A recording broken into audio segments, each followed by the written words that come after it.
우리가 읽은 말씀 마태복음 24장과 25장 말씀을 보면 예수님께서 우리에게 마지막 때에 일어날 일에 대해서 자세하게 설명하시는 부분이 나오고 있습니다. 여러분, 우리가 잘 아는 것처럼 우리는 마지막 때를 바라보면서 날마다 살아가고 있습니다. 그 예수님께서 말씀하신 마지막 때, 그 마지막 때의 핵심 단어가 무엇이냐면 심판이라는 단어입니다. 어떻게 보면 사람들이 심판이라는 단어를 듣기를 꺼려합니다. 왜 심판을 자꾸 이야기하시지라고 이야기할 수 있지만 마지막 때에 분명한 사실은 하나님께서 약속하신 심판이 있다라는 것입니다. 그리고 마지막 때의 가장 큰 특징을 주님께서는 이 땅에 다시 오시는 것이다 라고 말씀하고 있습니다. 마지막 때의 가장 큰 특징이 뭐냐면 주님께서 다시 이 땅 가운데 오시는 겁니다. 마태복음 24장 30절에 이렇게 말씀하고 있어요. 그때에 마지막 때를 이야기하는 거죠. 인자의 징조가 하늘에서 보이겠고 그때에 땅의 모든 족속들이 통곡하며 그들이 인자가 구름을 타고 능력과 큰 영광으로 오는 것을 보리라 라고 말하고 있습니다. 여러분, 이 말씀 한 구절을 집중해서 여러분들 보시기를 바랍니다. 왜냐하면 이 부분을 가지고 많은 이단들이 헛된 것으로 믿는 사람들을 유혹하고 있습니다. 여러분 잘 보시면 주님께서 이 땅에 다시 오시는 그날이 되면 뭐라고 말씀하고 있어요? 주님이 다시 오시는 그 장면을 모든 사람들이 다 보게 될 것이다 라고 말하고 있어요. 주님께서 다시 오셨음을 알지 못하는 사람이 단 한 명도 없을 것이다 라고 분명히 말하고 있습니다. 여기에서 신천지와 하나님의 교회, 이런 이단들이 주장하는 것이 틀렸다라는 것이 분명히 나오고 있죠. 자신이 재림 예수다라고 이야기해요. 그런데 왜 우리는 못 봤을까요? 자신이 메시아라고 이야기해요. 그런데 왜 우리는 그들이 오는 것을 못 봤을까요? 성경 말씀대로라면 그것을 못 보는 사람이 한 명도 없어야 되는데 왜 우리는 못 봤을까요? 그리고 또 이야기하죠. 구름 타고 온다고 하니 제가 예전에 신천지 이만희 그 사람이 뭘 타고 오는지 봤더니 차에다가 구름 모양을 붙였더라고요. 붙여서 그걸 타고 와. 그거를 보면서 이야, 참 여러 가지 방법을 쓰는구나 라고 생각을 했습니다. 여러분들, 이것이요 이단들이 이야기하는 첫 번째 명확한 잘못된 것입니다. 예수께서 다시 오실 때에 분명한 것은 세상의 모든 사람들이, 믿는 사람이건 믿지 않는 사람이건 모든 사람들이 다 보게 됩니다. 그런데 이단들이 얘기하는 교주들이 자신들이 예수 그리스도라고 이야기하는데 우리는 본 적이 없어요. 그러면 어때요? 잘못된 것이겠죠. 그리고 명확한 문제가 무엇이냐면 그 예수 그리스도께서 다시 오실 그날을 그 누구도 알지 못한다라는 겁니다. 마지막 때가 언제인지 아무도 알지 못한다라는 거예요. 마태복음 24장 36절에 말합니다. 그러나 그날과 그때는 아무도 모르나니 하늘의 천사들도 아들도 모르고 오직 아버지만 아시느니라 라고 말하고 있습니다. 여기에서 우리가 또 분명히 기억해야 되는 것은 그날은 예수 그리스도께서 다시 오시는 그 마지막 때는 그 누구도 알지 못한다라는 겁니다. 심지어 누구도 모른다라고 이야기해요. 아들인 예수 그리스도조차까지도 모르신다라고 분명히 말하고 있습니다. 누구만 아세요? 오직 하나님만 아십니다. 그러면서 뭐라고 이야기해요? 몇 월 며칠 날 예수님께서 오십니다. 몇 월 며칠 날 오십니다라고 이야기하는 또 이단들도 너무나 많이 있습니다. 우리가 성경만 제대로 알면, 믿는 사람으로서 성경만 제대로 알면 이런 이단의 유혹에 빠지지 않을 수 있습니다. 그런데 왜 빠져요? 성경을 제대로 보지 않아요. 성경을 알려고 하지도 않습니다. 그러니 야, 내가 처음 듣는 말인데, 야, 이거 재밌는데, 이러면서 이단에 빠지는 것 아니겠습니까? 우리가 말씀을 올바로 보고 말씀 가운데 날마다 살아가야 될 줄 믿습니다. 그래서 예수님께서는 우리에게 분명히 말씀하시는 것은 마지막 때가 언제인지 모르니 주님께서 언제 오시든지 간에 기쁨으로 그분을 맞이할 수 있도록 항상 준비되어 있어야 된다라고 우리에게 말씀하는 것 아니겠습니까? 마태복음 25장에 보면 열처녀의 비유를 들면서 우리에게 분명하게 말씀하세요. 신랑을 맞이할 등불에 기름을 준비하라라고 말씀하고 있습니다. 그러면 이런 질문도 할 수 있어요. 목사님, 그러면 준비만 하면 되는 것 아닐까요? 내가 기름만 잘 갖고 있으면 되겠죠. 기름의 양은 중요하지 않고 기름만 가지고 있으면 되지 않을까요? 라고 말할 수 있습니다. 그러나 우리 주님께서 우리에게 말씀하시는 것은요, 다시 오실 주님을 기쁘시게 할 수 있도록 최선을 다해서 적극적으로 준비하라는 말씀입니다. 소극적으로 그냥 어쩔 수 없이 해야지 이게 아니라 주님 오실 그때까지 나에게 맡겨주신 일들을 최선을 다해서 적극적으로 열심히 해야 된다라고 말씀하는 것입니다. 그 예가 우리가 너무나 잘 알고 있는 달란트 비유가 그 예가 아닐까요? 주인이 멀리 타국으로 떠날 때에 종들에게 맡기십니다. 5달란트 맡긴 종이 있고 2달란트 맡긴 종이 있고 1달란트 맡긴 종이 있어요. 그 달란트 받은 종들은 어때요? 열심을 다해서 최선을 다해 그 맡긴 달란트를 가꾸는 사람이 있습니다. 그래서 5달란트 받은 종은 장사를 해서 2배인 10달란트를 남기고 2달란트 받은 자도 장사를 해서 4달란트를 남겼습니다. 반면에 1달란트 받은 자는 그것을 땅에 감추어서 가만히 잃을까 걱정하여 가지고 있었습니다. 주인이 돌아왔어요. 돌아와서 다시 이 종들은 그 달란트를 주인께 내어드립니다. 그 달란트를 보고 주인이 종에게 말하죠. 5달란트, 2달란트를 가지고 배로 남긴 종을 보고 주인은 칭찬을 합니다. 반면에 어때요? 땅에 감추었던, 그리고 1달란트 받은 그대로 내어두었던 종을 가지고서는 꾸짖으시며 그 가지고 있던 1달란트까지 빼앗고 그를 쫓아내 버립니다. 여러분들 여기에서 명확한 하나님의 법칙이 있다는 것을 기억하시기를 바랍니다. 여러분들에게도 분명히 각각 하나님께서는 달란트를 맡겨주셨습니다. 이 땅 가운데 살아가면서 하나님 오실 그때까지 최선을 다해서 맡겨주신 일들을 감당하라고 여러분들에게 적절한 은사를 주셨고 적절한 사명감을 주셨습니다. 그게 사람들이 보기에 5달란트 같고 사람들이 보기에 2달란트 같은 거예요. 사람들이 보기에 1달란트 같은 겁니다. 그러나 하나님께서 보시기에는 똑같습니다. 하나님께서는 똑같이 주시면서 우리에게 말씀하시는 거예요. 내가 올 그때까지 최선을 다해서 이 달란트를 가꾸어라 라고 말씀하십니다. 그렇게 살아가고 있을 때에 주님께서 오신다면 과연 주님께서는 어떠한 모습을 하실까요?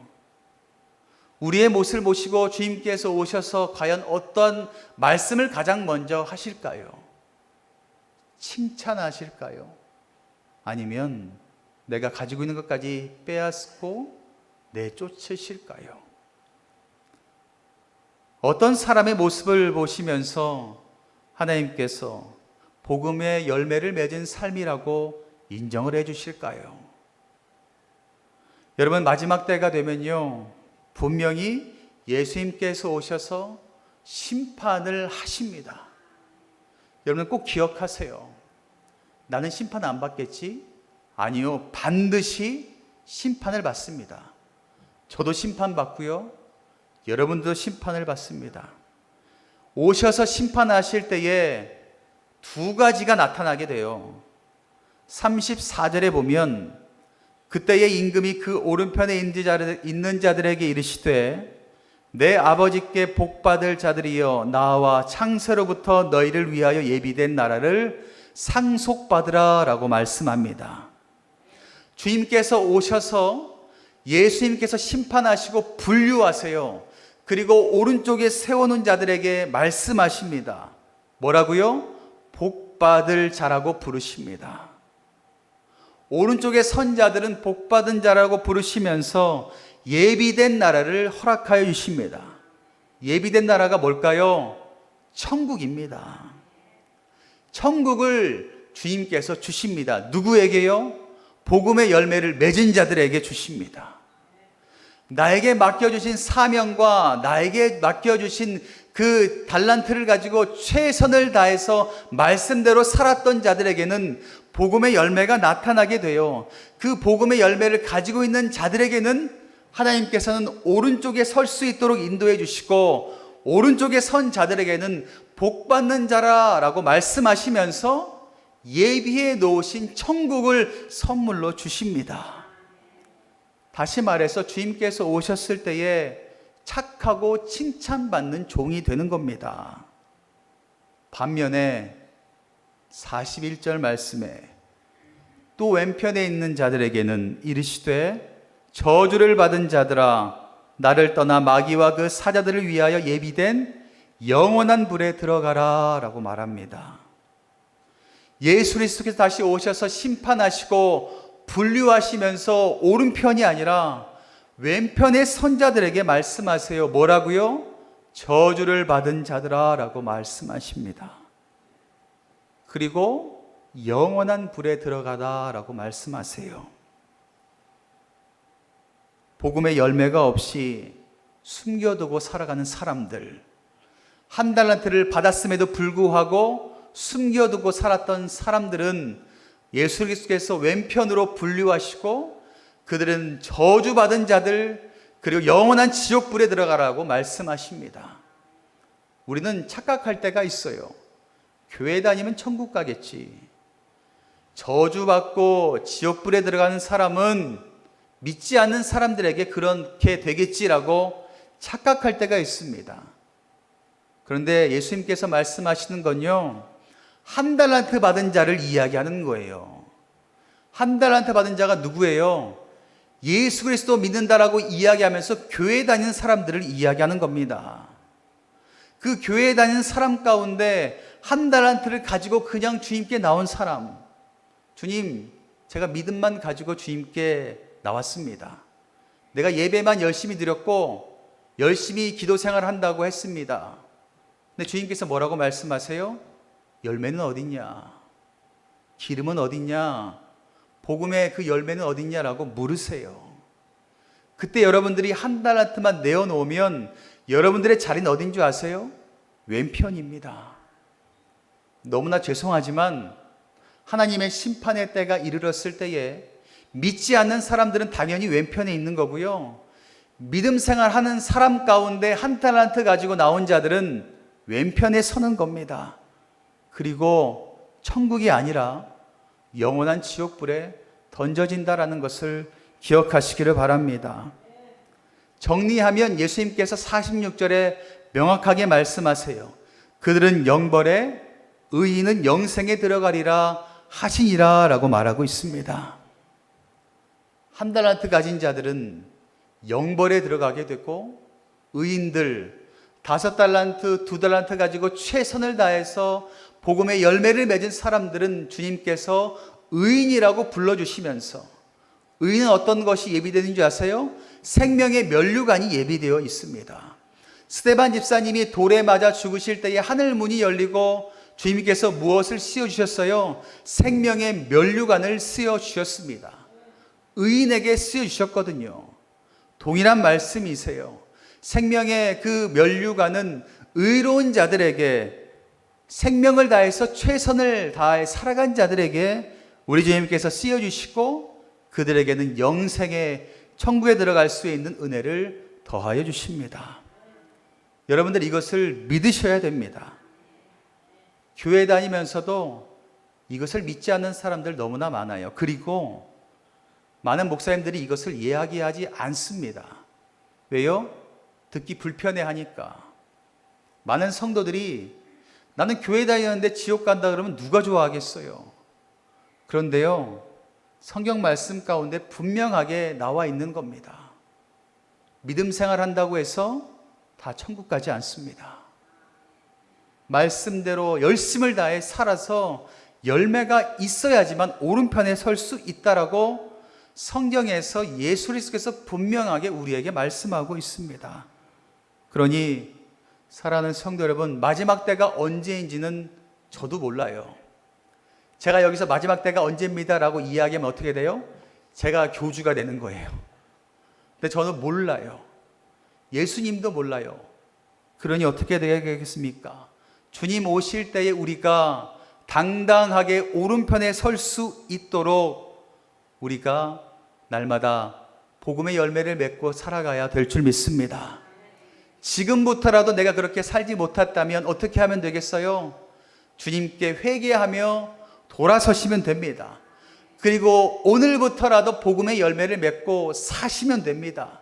그러면 주님께서 약속하신 법칙이 있잖아요. 처음 된 자가 나중되고 나중된 자가 처음 되는 것처럼 지금도 늦지 않았어요. 여러분들의 삶 가운데 복음의 열매가 넘쳐나시기를 간절히 바랍니다.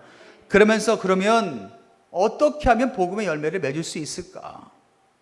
예수님께서 한 예로 우리에게 말씀해 주고 있습니다. 40절 말씀인데요, 우리 40절 말씀을 한 목소리로 함께 읽겠습니다.